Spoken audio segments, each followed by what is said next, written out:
What up, Kane fans? Welcome back to Cafecito and Canes. Got my Cafecito right here. Got my little hoodie on, and I got my hoodie on for a reason because we got Mel, Hoodie Girl, joining the show. Hoodie Girl, how you doing tonight? I'm in a good mood, and I finally got a good night's sleep after being in College Station. So I'm Good. good. How's it going, John? Thanks for having me on. Yeah, no problem. No problem. Thanks for coming on. What did you end up staying in Texas a little longer? Like, did you just get back No, it's yesterday just or something? we flew into Dallas and then had to drive 3 hours to College Station. So the next morning after the game, we had to drive back to Dallas, catch our flight, and then we ended up sitting on like the tarmac at Miami airport for like an hour while we waited for a gate to open up. So I didn't get home until like midnight, and then I had to work last night. So I finally got to sleep in today. Damn. Well, welcome back home. And you obviously you got to go. You got to experience. Was it your first time in Kyle Field? Did you go 3 years Yeah, ago or no, no? I had never been. First time. Nice. How was it?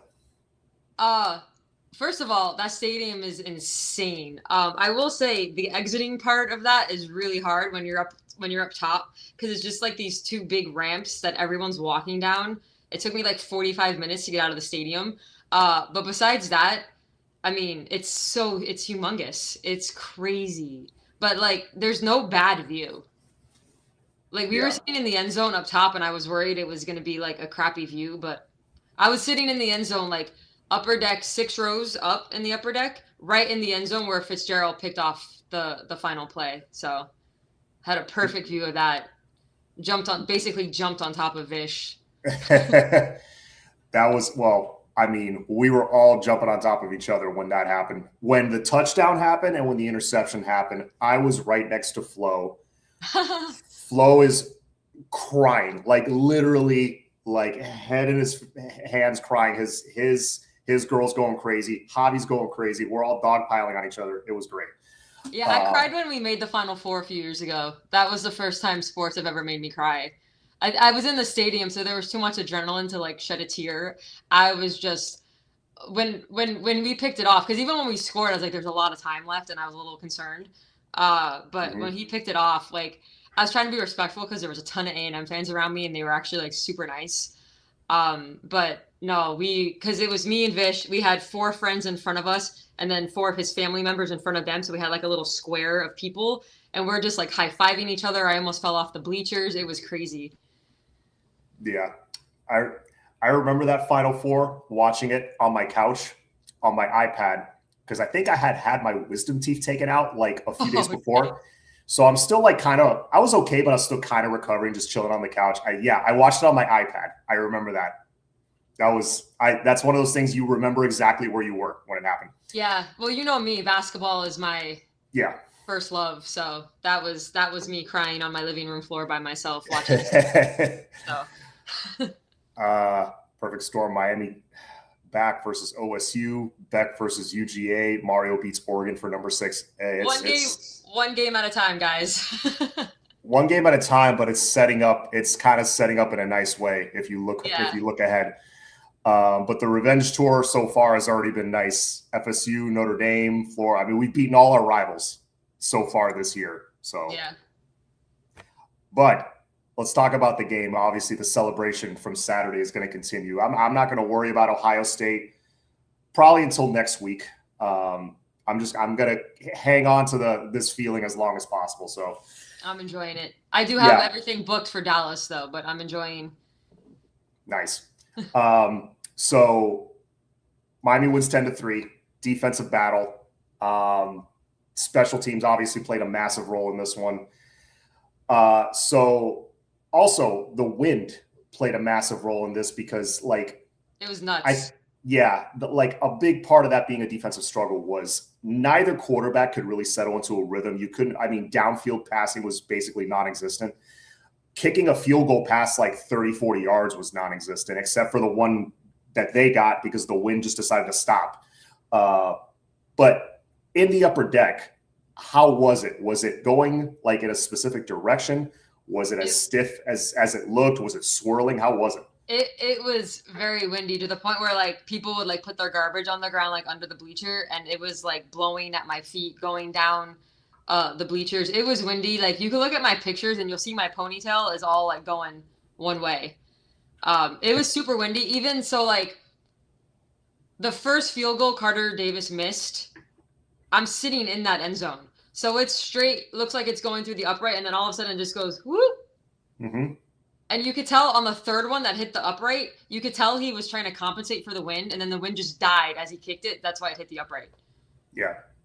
So yeah, even Carson said in his presser today, that long ball to JoJo, as soon as he let go, he's like, "Oh, that's a touchdown." And then like a second after, you could see the wind just carry it to the right, and he was like, "Oh."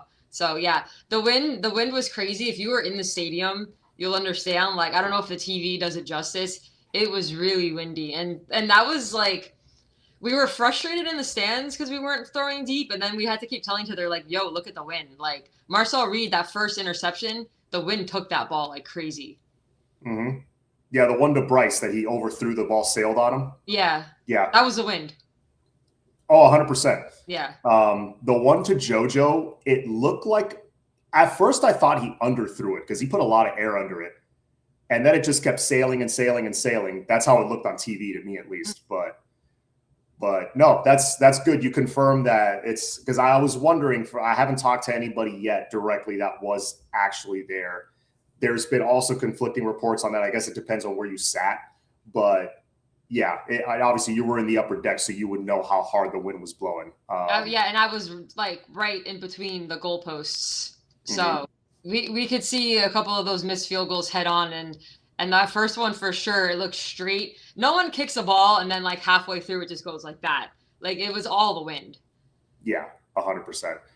So as far as wins go for Hurricanes football, obviously Final Four for you because of basketball was like number one all time on your list. But like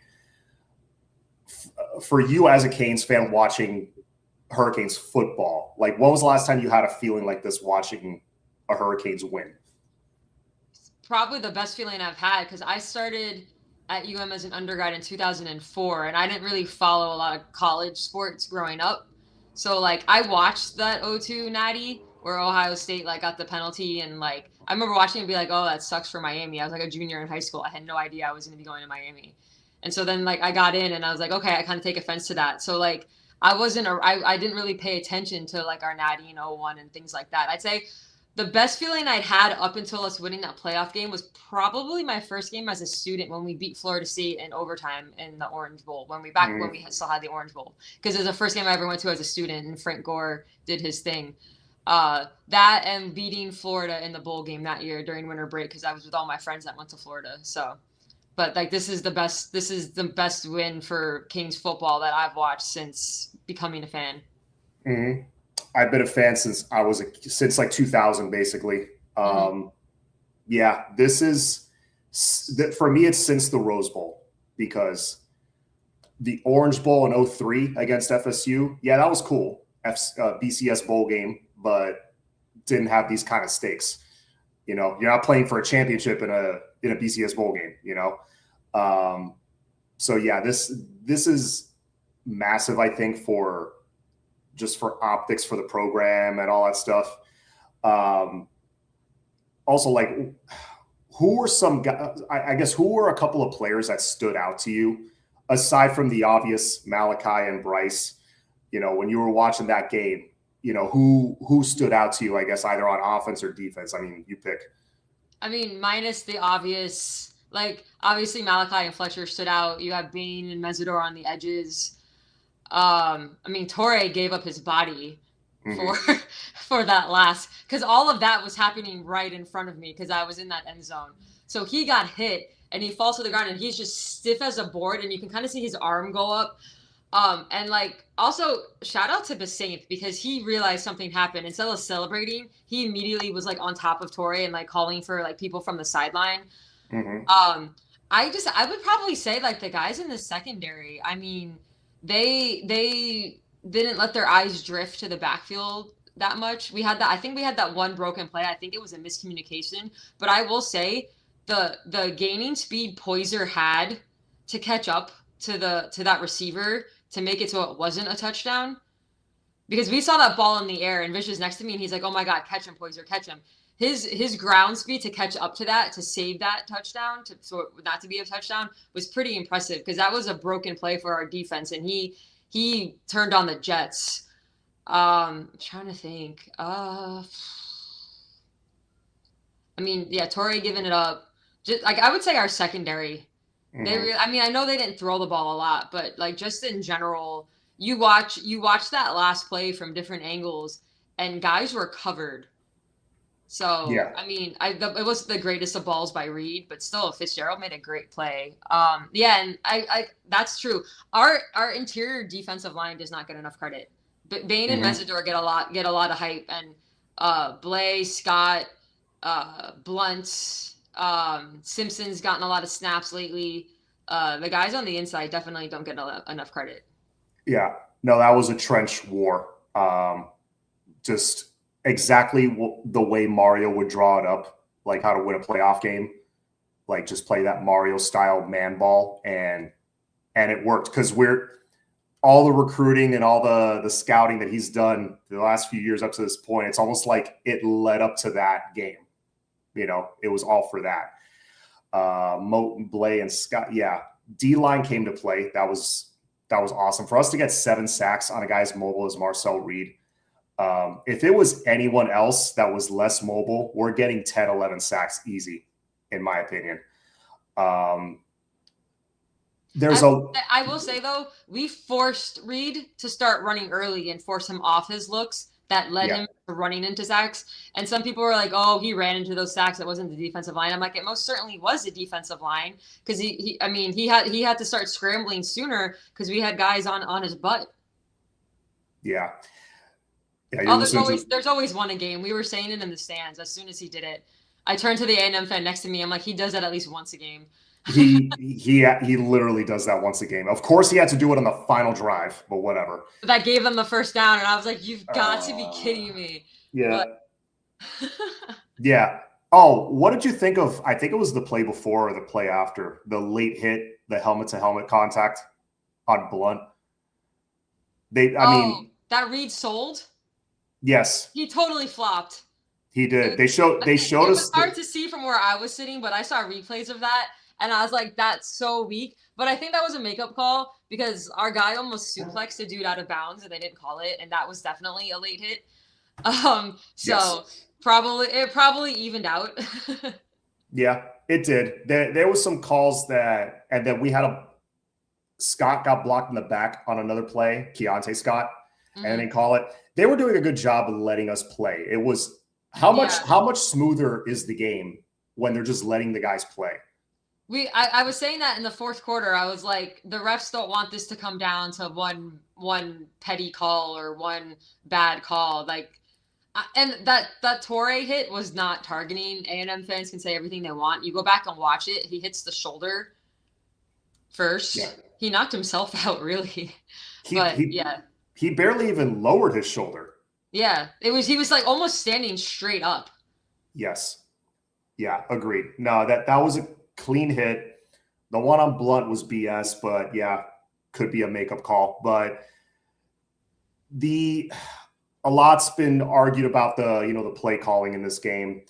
Um, I'll tell you what my position is on it, but a lot of people think that Shannon Dawson got a little cute with the play calling, little with the tricky stuff and all that. I think he had a lot to deal with weather-wise, but I was curious to see what you thought if you were unhappy with the play calling while it was happening, or like what did you think? I think Dawson was in his head a little bit. Um, I was never really the one to complain about running the A gap and B gap so much because like, a lot because we have the offensive line to do it. We have a ton of running backs that are extremely talented. I love a good trick play here and there. I thought we were doing it way too much in the first half. Like I understand wanting to get the ball to Malachi Tony. Honestly, that one throw he had, Beck was wide open on the other side, but the defense kind of forced him the other way because we saw it from the stands. We literally yelled out like, "Oh my God, Carson's open, Carson's open!" But he couldn't. He couldn't get back to that side. I'm not angry at it. I'm happy that we finally like what we did in the first half with all of the cute play calling kind of led to A&M having to play for that, which could be the reason why the run game worked so well at the end, while the simple stuff worked so well at the end. So I'm not a football expert. I'm just an enthusiast. So in the stands, I was kind of bitching a little bit, but listen, at the end of the day, we won the game. It's all on tape. We got a lot to go back and fix, but we still have an opportunity to play another game. So Dawson's had some great play calling that's won us games. So I think the weather had a lot to do with it as well. And so he was just trying to find different ways to throw the ball without throwing the ball. So I won't hate too much. Yeah, I was getting annoyed, but we won. So yeah, I definitely during the game, I kept literally pounding the table that we were at saying, run the ball. Every time they punted back to us and we got the ball back, I'm like, run the damn ball. It's working. But it's not always that simple because they can load the box. They can adjust to what we're doing. So it's not that simple that, we could, if we had ran it 10, 15 more times, we would have won by more. Not necessarily.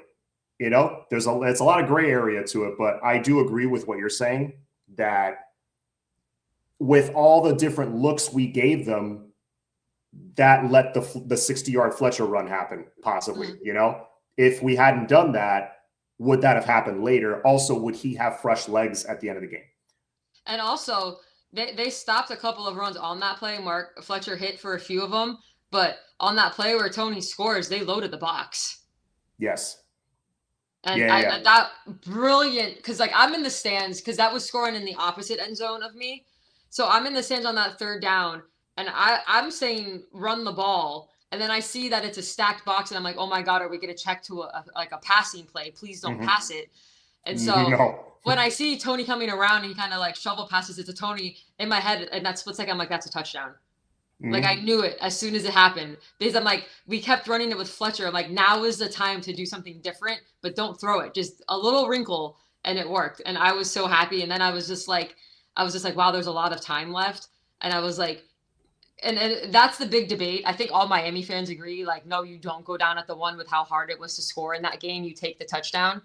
But you kind of think that for a second, especially because A&M was able to get down the field after. But no, at that point, I completely agree. You take those points. There's no way you risk trying to kick a field goal or a fumble or something.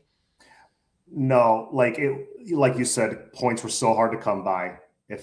Moving the ball felt like pulling teeth. Just getting a couple first downs and flipping the field was a big deal. So just just cracking that goal line was big. So and it was the same thing for us watching it on TV. As soon as we saw, I didn't even think jet sweep, because we were all talking before that play.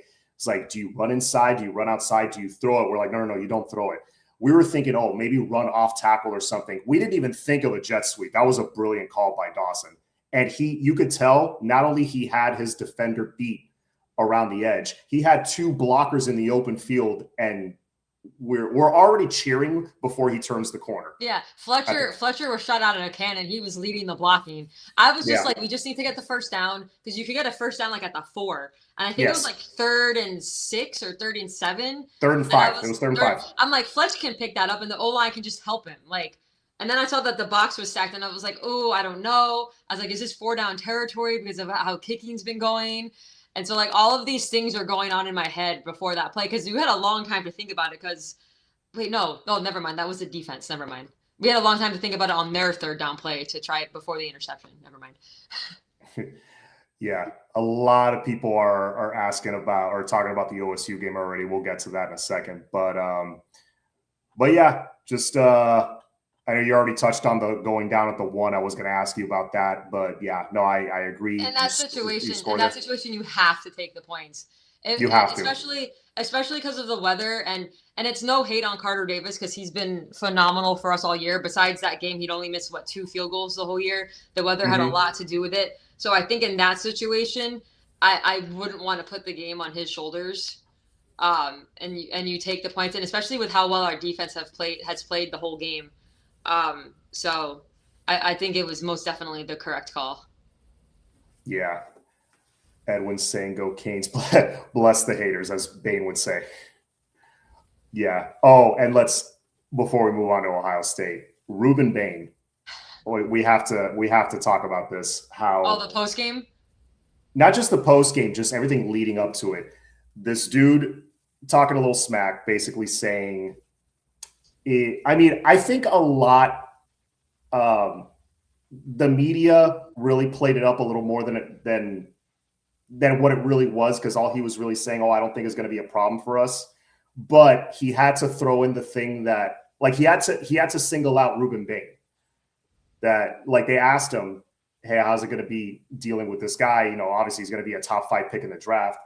What are you guys going to do to prepare for him?" He had to throw in the words, "Oh, we don't think it's going to be much of a problem." Like, I know what he He's not going to meant. be a threat or something like that. Yes, that's what it was. Not going to be Yeah. much of a threat that we haven't dealt with before. I think he regretted it the second he said it, because I think it came out wrong. That's just my opinion. But you said it. Bane Like, had it on his phone lock screen. yep. He had it on his phone screen. And yeah, it's just the wording he used. He could have tweaked it a little bit, but he didn't. He said it wouldn't be much of a threat. And you're like, all right. Bane makes note of that. And he's going to kill you for 3 sacks and a blocked field goal. Yeah. He jumped over the guy to block that field goal. Did he jump over him specifically? It was him, yeah. Oh my God. That was just, that could not have played out any better. Like, and I don't know, do you watch the cinematic recaps on YouTube? I like the whole Maui Noah going up to Bane before that last Yes, play. yes. Oh my gosh. If all Canes fans didn't have tears in their eyes, because those are the two they signed after we went 5-7. They were like the big highlights of, coming in, Mm-hmm. and like the foundation. And they're going to be like top 10 picks. I mean, it's absolutely freaking amazing. And then Fletcher saying he's coming back, which I love. Whoever does those cinematic recaps, having all the different calls, like the TV broadcast, and then Joe Z, and then the Spanish broadcast, all at the end when Bryce Fitzgerald and the Malachi Tony touchdown, like, I love it. Oh yeah. I love the Spanish announcer that they started splicing in recently. I love that. Yeah, I don't even know what half the stuff he's saying is, but I mean, it's just how he pronounces Malachi Tony is the best. Mm-hmm. Yeah, and I was going to ask you about that exact scene at the end, right before the final play of Bane and Maui Noah, because it shows them together, and I'm thinking, man, we'll call it 2 top 10 picks in the upcoming draft. The pillars that restarted this program. Yes. Can you imagine what kept going through my mind is, can you imagine those two going head to head every practice? Oh my God. For the last 3 years, really. Yeah. Like that saying, iron sharpens iron. Oh my God. Can you imagine those practices, those two getting after each other? But that's been the mantra and the theme for decades, is that the best competition Miami faces is on Green Tree. Mm-hmm. And that's what the teams in the 80s and the early 2000s teams, that's what got them so good, and why we have 5 natties and should be 6, maybe even 7 if you count 2000. Mm-hmm. So I mean, that's what we want, and that's what you keep building on. And I love it even more, because the haters that want to say, oh, it's all portal this, portal that. I'm like, no, these are guys coming in out of high school that are in the system that are now going to be top 10 picks. And everyone forgets Malachi Tony should still be in high school. Mm-hmm. Absolutely. But yeah, let's I know that they're getting their questions and I don't want to fall too far behind.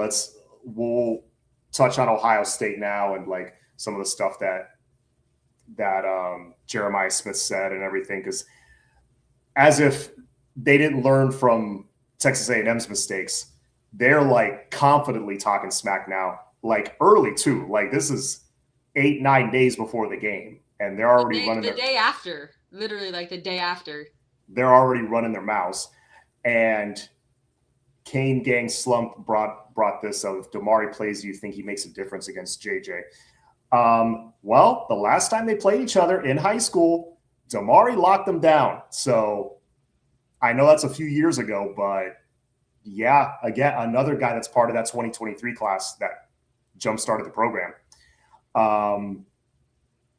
Just the names in that 2023 class that years from now we're going to remember. I mean, mm-hmm. Fletcher, Damari, I mean, everyone talks Bane and Maui Noah because they're going to be, top 5, top 10 picks, but a lot of guys in that class that helped shape this program. Yeah, well, it's not the first time it's happened. If you go back to 97, I think was the class where we had Santana Moss, Reggie Wayne, Dan Morgan, uh, all those guys. And Dan Morgan, like, my high school, one oh, name. Coral Springs, right? Yeah. No, Terabella in Coral Springs. Yeah. So multiple Hall of Famers in, I think Joaquin Gonzalez was in that class. Like, they had like limited scholarships, and like they hit on every pickup. It was crazy. And then you go all the way back to, I think it was 84, right after the first championship, they signed the class that it was Michael Irvin, Melvin Bratton, Alonzo Highsmith, like all those guys came in the same class. So this could be the third one that really jumpstarts things. I mean, these guys, a lot of the names, like you said, in that class are ridiculous.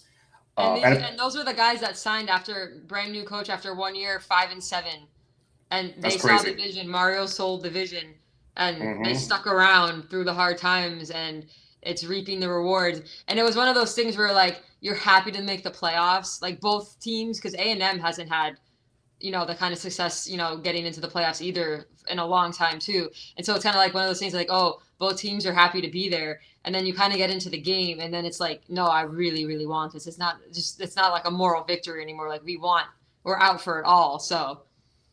Exactly. So what are your early thoughts on Ohio State heading into the Cotton Bowl? Obviously, they were the number one team in the country for pretty much the entire season until they stumbled at the end against Indiana.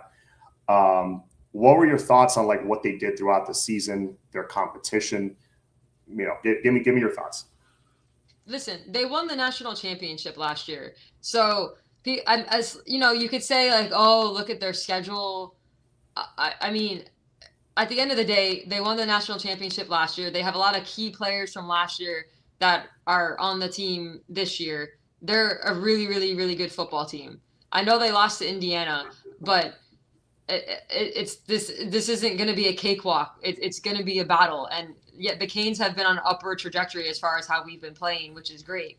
But it's not going to be an easy task. So I'll talk shit with the best of them, but I'm not going to start being like, oh, we're going to win by 30, when I honestly think this is going to be another low-scoring game.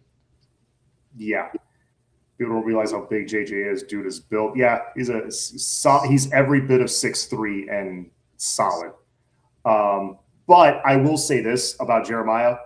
I think he's one that you can – I'm not saying you could shut him down or anything. Obviously, he's one of the best players in all of college football, highly coveted coming out of high school. But he's one that I think you can challenge physically, because a guy that big and physically imposing, a lot of corners just get intimidated right out of the gate.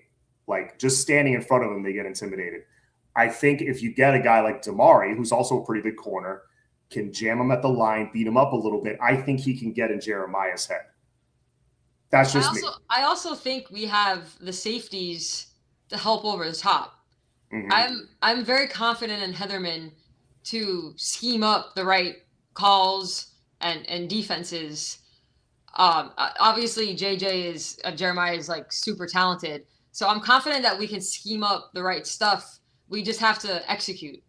And getting Keontae Scott back, having Jacoby Thomas, seeing what Bryce Fitzgerald's been able to do.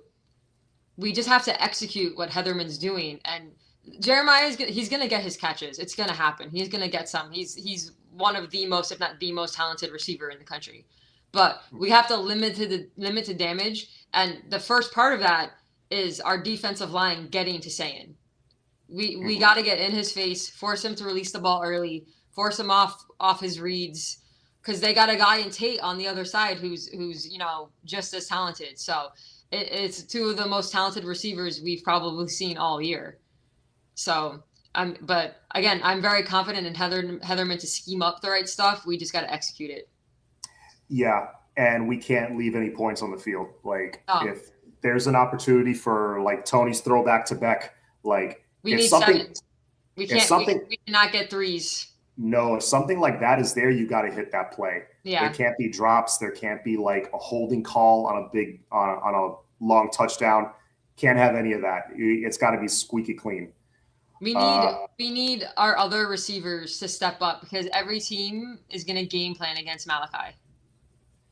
yeah, I, yeah, I yeah. I need a big time CJ Daniels game because he's really our deep threat, and this game is in a dome.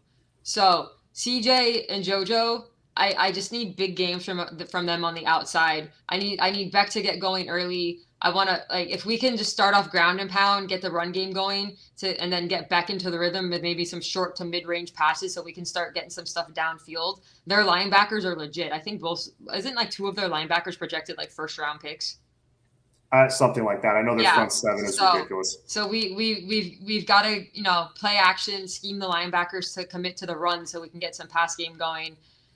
Just anything we can do. Dawson needs to be in his bag in a good way, not in his bag like he was for A&M early on. So it's a very talented Ohio State team. So it's going to be a dogfight. Yeah, and I think the Vegas line is what, like 8.5 right now, 9.5, something like Thought I that. saw like 9.5. Yeah, which Yeah, I'm not mad at.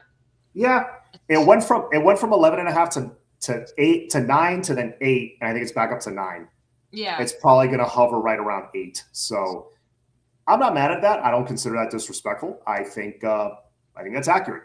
But I think two things. Number one, yeah, the D line getting to Julian saying, Heatherman being able to generate pressure with his front four without having to blitz too much was big because we didn't put too many blitz packages on tape going into this. And we're going to have to continue to do that anyway because with the talent they have at receiver, taking a safety from the back end could lead to, if it doesn't work, could lead to some big time plays for Ohio State. It could, but I think we're going to have to take those gambles. Yeah. Unfortunately, we're going to have to send some blitzes in there, but Heatherman's really good at that. And on offense, now it being in a dome, it being in Cowboys Stadium, the wind's not going to be a factor. If Carson Beck messes around and has a good game, this could get interesting. Who's the officiating crew for what conference? I don't know if this is a rumor or not, or if it's confirmed. I heard someone mention that it's the same officiating crew from the SMU game. They might have been trolling. I don't know. I don't think that's right because I don't think we would have it from our conference. I think it has to be a neutral conference. Yes, I think you're right. So I would assume it's SEC or Big 12. Yeah, that's what I would think because it was Big 12 for this game. Yeah. This last game. And I thought the officiating was great. Yeah.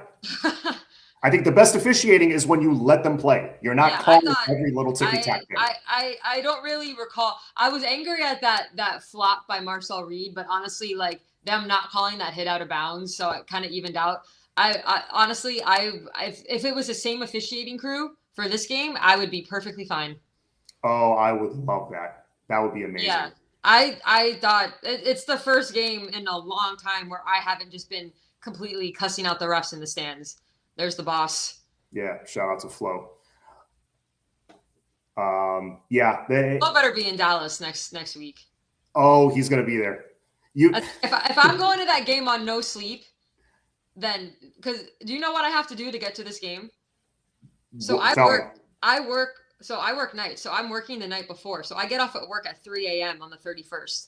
I have my flight at 6 a.m. I'm going straight to the airport, going to Dallas, sleeping, taking a nap at a friend's house, going to the game, leaving early morning at like 8 a.m. the next morning because I got to be back at work at 3 p.m. Yeah, so you're not going to sleep for like what, 2 days, a day and a half? Just a couple of power naps because I don't want to miss it. If we win, you're not going to need sleep. You'll be fine. I was trying to find someone to cover my shift the next day, but it's January 1st and like nobody wants to work a holiday, so it is what it is. Yeah. So yeah, Deepwater saying it is from a neutral conference. Yeah. I thought it was like that for every game, like during the regular season too. It's like if it's a non-conference matchup. Flo says he will be at the game. I wonder where he's sitting. I already have my tickets. I'm sure he'll tell you, but he literally, because he was waiting, obviously, to see what happened. He was going to go to the A&M game, but he was like, you know what? Let me wait because I hate Ohio State. I want us, let's win this game, and then for sure I'm going to the next one. So the A&M game was easy for me because I always travel with Vish, and he's actually originally from College Station. Like he moved to Miami like as a teenager, so like he's got a ton of friends and stuff that live in College Station still. So we just stayed at people's houses there, and we're able to go to the game and then come back. So it was that was actually easy for me. And then like his best friend from UM lives in Dallas, so we're staying with them. I was like, this is the cheapest travel ever because we got places to stay. nice. And we used miles to book flights, so we already had this flight booked like 3 weeks ago. Very nice. Yeah. Well, that makes up for the fact that I'm sure the game tickets are an arm and a leg, but it makes up for the fact that the last 2 years we've had to cancel Charlotte. Oh, because you pre-booked Charlotte. So last year, because we went to the Cal game last year, and we were so hyped after watching that in person, we booked Charlotte for that. We actually bought game tickets too. We didn't make any money off those. This year, we just booked refundable hotel and flights, and then SMU happened. So we got all of that back. But yeah, we were no longer booking Charlotte in advance anymore. Yeah. Juan says if Miami wins, the city of New York will arrest me for 72 hours. I know if Miami wins, we may never see Flo again.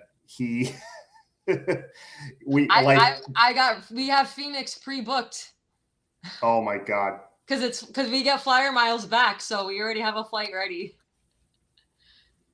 I don't want to get too far ahead of myself, but you guys all realize. Honestly, we only did it because flights, like as soon as this stuff goes down and like Miami wins, the flights are like triple the price. So we book it ahead of time just because we know we can get it back, and we get it at such a better deal. Because even booking for College Station, I had to go straight to the women's basketball game to cover it after the playoff announcement, and we're trying to book flights there, and just from like it timing out because we were trying to put in all of our information, the flights went up like $200 within like 3 minutes. So you pre-book just in case, and then save money. No, that's smart. What I was gonna say was, like, I know it's a massive hill to climb to beat Ohio State, but you beat Ohio State, obviously, all of a sudden you're one win away from a national championship, and the national championship is here. Like, I don't want to get too excited, but like, let's beat Ohio State first. Listen, as fans, it's okay to look ahead. You don't want the team looking ahead. Right. You finally get a playoff win, and so your brain just starts going because now you're hype. Because now you're like, oh, we've won a playoff game. And like, you talk up your team like, yo, we're going to do this, you're going to do this. But in the back of your mind, it's like, can you really do this? And then you win one of the games. And so now you're like, okay, so we can do one. So now you're like, all right, let me start looking like, all right, if we do this, then we can do this. And it's okay. We don't want the team doing it. But as fans, it's okay to look ahead because we're excited. Yeah. I mean, I remember thinking going into that Notre Dame game, and they even said it on the telecast because I was at the game, obviously, but they said it as the players were running out of the tunnel, Fowler and Herbstreit, I think were doing the game that night. And they mentioned these are two teams that hope to be back here on January 19th. And I'm like, oh my God, can you imagine? It's still. I just got to say, I was in the stands for SMU. And that feeling when they picked it off in OT and then watching them score, that feeling walking out of the stadium is honestly probably lower than I felt watching us lose to Syracuse last year. That might be the lowest I've felt, like going from high to low in a while, just because like the years before that, like we knew we were building. Our defense last year would not have done anything in the college football playoff. We would have gotten absolutely destroyed in the first round, unless Cam Ward put up touchdowns every single time. So I even tweeted out, well, at least we don't have. I'm like, well, I guess I don't have to stress for the rest of the season because I thought we were done. Yep. It was the worst feeling that I've had in a really long time. Maybe since sitting in the Energy Stadium in Houston after we got blown out by UConn in the Final Four. The most disappointed I had been in a while. So when we made the playoff, seeing that orange come across the screen and just screaming by myself in my apartment, like I'm like, just keep it going. Yeah, keep it going. But anyway, we're I think we could call it there. We're 39 minutes in. There's 91 in the chat. Thank you guys for coming on with us and chopping it up. Educator Kane says, we make the national championship. I'm selling my wife for a game ticket. Oh, that's funny. Here's another thing. Who's Ohio State's running backs? I don't think they're better than last running backs, Henderson and Quinshon Judkins. They're still good, man. Still gotta prepare. But don't underestimate any portion of Ohio State. Don't, like, you're just asking to get bookmarked, and then something could happen, and then you're just a laughing stock of Twitter for the next however long. Correct. That's why I stay away from saying anything on Twitter. But anyway, Hoodie Girl, let us know. I know you got your buckets showed, you got your content that you put out, so let the people know where they can find you and when you come on. Yeah, so for those of you who also follow basketball, we got buckets. It's on the 5 Reasons Sports Network. There's not really a time and day we come on. We just come on when we can.